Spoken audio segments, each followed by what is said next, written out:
everybody, it's your old pal the Moo Cow here. Good morning, and it's time for another quick review, and today we are going to be doing Chainsaw Maidens from Hell. This is a movie from 2016, and it is directed, written, and edited by a guy named Matthew Martino. So this is a guy who did a bunch of stunts, and he acted, and he did FX for a number of shorts, and then he directed his first full-length film called The Drachen Experiment in 2011, and then this movie he made in 2016. And the ridiculous, absurd plot is basically a bunch of 33-year-old college kids who are acting like a bunch of high school kids and school where they just party, and this guy named Blake is on the football team, and you know he's a pro because he wears his shoulder pads outside of his t-shirt, and he is apparently the champion who is going to get the shoulder pads and equipment from heaven by the Angel of Death, who's played by Kane Hodder, to fight the evil demons and get rid of all of the nasty things that are happening on campus. So like I said, Kane Hodder is in this hot mess. We also have Uncle Lloyd from Trauma, Lloyd Kaufman. He's there. He plays the coach. And let's see, Alan McRae is the guy who plays Blake. You know, he's pretty much just an irritating bro the entire time. Not necessarily does a bad job with it, but, you know, he makes for a pretty irritating character. Chelsea Kayer, it plays the sweet lesbian Jane sidekick. She's actually one of the better characters in the show. I don't know that she's been in a whole lot. She was in a movie called Crazed in 2014 and in a short called Tilt Shift in 2017. She's actually puts on one of the better performances in the film. So hopefully we'll get to see more of her. And then the titular Chainsaw Maidens from Hell includes Sarah French, who's been in a ton of movies. And there are a few other folks there as well that I don't really quite know. Karen Webb is one, and I'm not really sure of some of the other ones. They don't really register much, and in fact, they don't really show up until the latter half of the film. And then they're sort of very easily convinced by Blake to sort of switch sides. It's pretty ridiculous.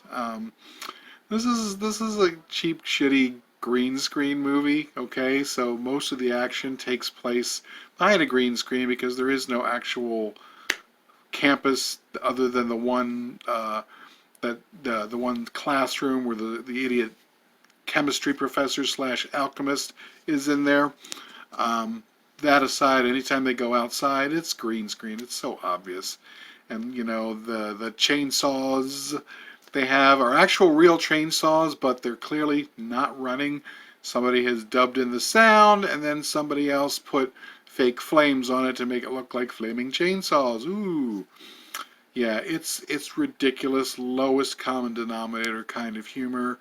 There's no horror at all, and the comedy is forced beyond belief. It's, like I said, the lowest common denominator kind of humor here, and it's just not very good.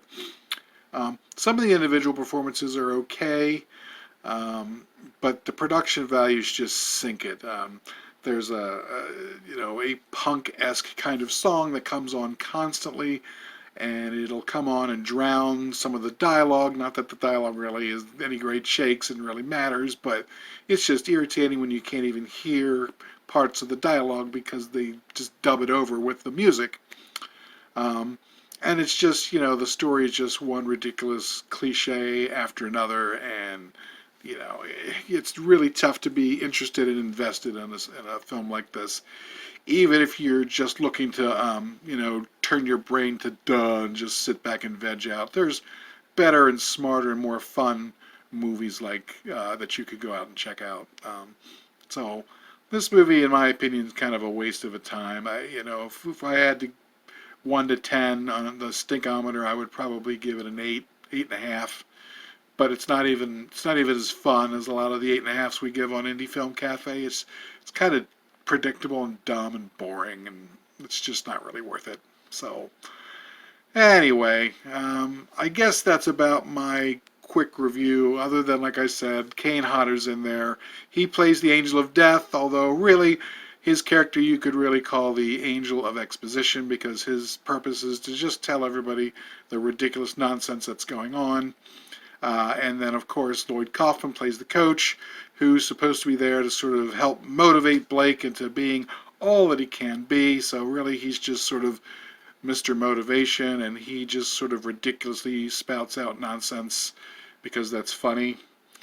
And that's really about it. I'm sure it's out there on video someplace. If you want to get the physical copy, I really don't recommend it. I'm sure you can find it somewhere. I found it on one of those Roku channels like Just Horror or whatever, and you have to put up with a commercial every now and again, but without really paying for it, that seemed like the best way to see it. Otherwise, it's not really worth it. So there you go, Chainsaw Maidens from Hell, here for a quick review, and yeah, this particular time, not worth it. So check out the Mook Cow next time on Indie Film Cafe for quick reviews. Hopefully I can dig up something a little bit more palatable, and we'll let you know how it is. See you later on the flip side. Bye.